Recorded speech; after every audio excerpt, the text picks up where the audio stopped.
14 ang walis nyo? Oo. Dami ano? Ito din ang mga gawa, ganito din. Oo, no. Eh, itong inyong bigas at saka noodles, itabi na ninyo. Oo nga. Diyan na yan. Salamat. Galing yan kay Atilita yung bigas. Yung noodles naman galing sa yung tira ng akro noon na nagpakain sa basal. Eh, sinamahan natin ng noodles dyan para may mapang-ulam na kayo. Tabi mo muna Lula yan ha. Oo. Pag lumabas ako, baka makalabas ako mamaya, puntahan ko na lang dito. Oo. Ihatid ko doon kay Konsehal Lerma. Hindi kayo manggagabi ngayon? Hindi.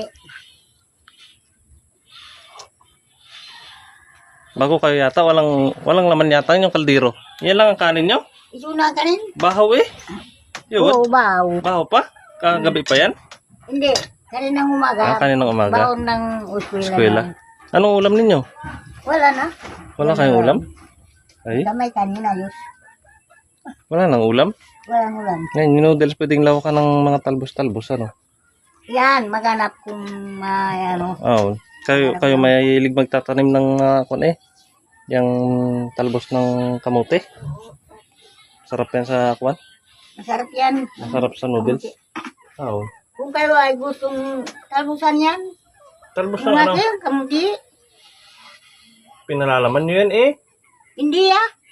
Yan talbos Laging nyo. manalbos yan ng mga tao. Paborito ko yan, Lula. Yan ang talbusan. Mangingi Kung pala kayo ako dyan. gustong Mm.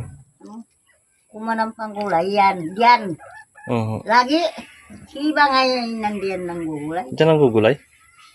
Yan ba po ang goy?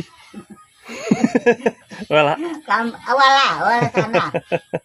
Bawal ang anggoy. Bawal ang anggoy. Bawal.